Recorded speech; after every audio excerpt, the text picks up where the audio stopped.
নিজের সম্পর্কে কি আর বলবো, চরম দারিদ্রতার মধ্য থেকে লড়াই করতে করতে আজকে আরামবাগের বুকে একটা জায়গা তৈরি করতে পেরেছি। আরামবাগের বুকে আমি একটা বাড়ি তৈরি করেছি এবং ভাগ্যদেবী সুপ্রসন্ন হওয়ায় একটা শিক্ষকতা করি একটা স্কুলে, পশ্চিম ঘোষপুর রামকৃষ্ণ বিদ্যাপীঠের শিক্ষক। এটা এখন বড় পরিচয়, তার চেয়েও এখন বড় পরিচয় হয়ে গেছে আমি ভারতীয় জনতা পার্টির আরামবাগ লোকসভা কেন্দ্রের একজন ক্যান্ডিডেট। এগুলো দেখুন, সমাজের উন্নয়নের ক্ষেত্রে উন্নয়ন তো একটা প্রক্রিয়া, সেই প্রক্রিয়ায় অংশগ্রহণ করতে হলে আমি দলকে বলেছি শুধুমাত্র দল দিয়ে হবে না, যে সেক্টরের উন্নয়নের প্রয়োজন সেই সেক্টরের যারা যুক্ত আছেন তাদের সঙ্গে কথা বলতে হবে। একটা উদাহরণ আপনাকে দিই, আরামবাগ হাসপাতালের যে সমস্যা সেটা ডাক্তারবাবুদের সঙ্গে কথা বলতে হবে। ইনফরমেশন টেকনোলজির যদি উন্নয়ন করতে হয়, ইনফরমেশন টেকনোলজি সম্পর্কে ইতিহাসের একজন ছাত্রের জ্ঞান বিশেষ নেই, আমার নেই বললেই চলে। ইনফরমেশন টেকনোলজির উন্নয়নের মধ্য দিয়ে কীভাবে কর্মদিবস সৃষ্টি করা যায়, কিভাবে বেকার যুবক যুবতীদের কাজে ইনভলভ করা যায়, সেই চেষ্টা আমরা করব।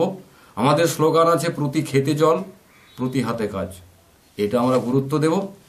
এইভাবে উন্নয়নের যে প্রক্রিয়া সেগুলো শুরু করতে হবে, কারণ এর আগে যারা যারা নির্বাচনে দাঁড়িয়েছিলেন, যারা জিতেছেন, অনেক প্রতিশ্রুতি দিয়েছেন।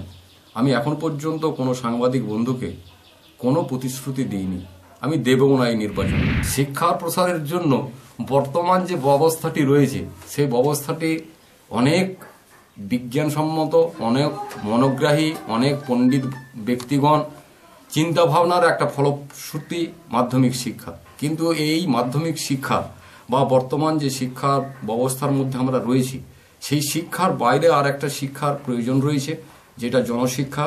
সেই জনশিক্ষার কথা, মহিলা শিক্ষার কথা, যেটা বিদ্যাসাগর বহুদিন আগে আমাদের বলে গেছেন।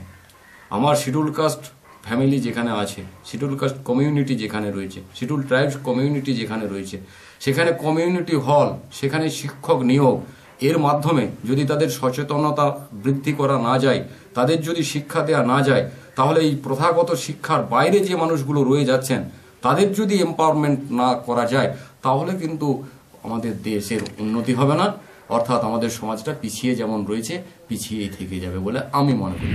এই প্রশ্নটার উত্তর এখনই দিয়ে দেওয়া যায় যে সকলের জন্য পানীয় জলের ব্যবস্থা করে দেবো, পানীয় বিদ্যুতের ব্যবস্থা করে দেবো, কিন্তু প্রায় 7 দশকের স্বাধীনতা সেখানে এখনও পৌঁছাতে পারেনি। বহু গ্রাম আছে যেখানে বিদ্যুৎ নেই, বহু গ্রাম আছে যেখানে জল নেই। এগুলোর ব্যবস্থা করতে হবে। কেন্দ্রীয় সরকারের বহু প্রকল্প রয়েছে, বিদ্যুতায়নের জন্য প্রকল্প রয়েছে, কেন্দ্রীয় সরকারের বহু প্রকল্প রয়েছে গ্রামীণ মানুষদের জল সরবরাহ করার জন্য। সেখানে আমি চেষ্টা করব কেন্দ্রীয় সরকার, আমি সাংসদ হতে পারলে কেন্দ্রীয় সরকারের দপ্তরগুলির সাথে কথা বলে আমি গ্রামে গ্রামে যে সমস্ত জায়গায় জলের প্রয়োজন আছে, টিউবওয়েলের উপরে নির্ভর করতে হয়, এখনও বহু গ্রাম আছে যেখানে অনেক দূর থেকে জল আনতে হয়, সেই সমস্ত জায়গায় কেন্দ্রীয় প্রকল্পগুলির সঠিকভাবে যদি বাস্তবায়ন করা যায়, তাহলে আমার স্থির বিশ্বাস গ্রামে গ্রামে বিদ্যুৎ, গ্রামে গ্রামে জলের অবস্থা অবশ্যই করা যাবে এবং আগামী 5 বছরের মধ্যেই করা যাবে। মহিলাদের ক্ষমতায়নের জন্য শিক্ষা প্রথম প্রয়োজন। শিক্ষা দিয়ে তাদের মধ্যে সচেতনতা বৃদ্ধি করতে না পারলে মহিলাদের ক্ষমতায়ন, মহিলাদের উন্নয়ন কোনোটাই সম্ভব নয়। আমার তো এই মুহূর্তে মনে হয় যে প্রত্যেকটি বিদ্যালয়ে এবার যেভাবে পশ্চিমবঙ্গে মা বোনেদের সম্মান যাচ্ছে, আমার মনে হয় এই মুহূর্তে প্রত্যেকটি বিদ্যালয়ে একটি কোর্সের চালু করা দরকার। সেই কোর্সের নাম হবে আত্মরক্ষামূলক শিক্ষার কোর্স, যাতে ছেলে এবং মেয়েরা নিজেদের কিভাবে দুষ্কৃতীদের হাত থেকে রক্ষা করতে পারবে তার জন্য একটা ট্রেনিং করতে হবে।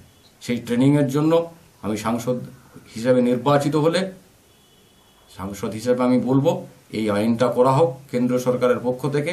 দেশের যত বিশ্ববিদ্যালয় আছে, যত বিদ্যালয় আছে, যত স্কুল আছে, যত কলেজ আছে, সমস্ত জায়গাতে এই শিক্ষাটা বাধ্যতামূলক করা হোক। যেমন বলা হচ্ছে যে আমাদের প্রাথমিক শিক্ষা বাধ্যতামূলক, 14 বছর পর্যন্ত এডুকেশন বাধ্যতামূলক, ঠিক সেইভাবে আত্মরক্ষার জন্য একটা শিক্ষা বাধ্যতামূলক করতে হবে। এই আত্মরক্ষার জন্য যদি শিক্ষা বাধ্যতামূলক না করা যায়, তাহলে দুষ্কৃতীদের হাত থেকে মা বোনেরা তাদের সম্মান বজায় রাখতে পারবে না, রক্ষা করতে পারবে না। নিজের সম্পর্কে কি বলবো, আমি কাজ ভালোবাসি।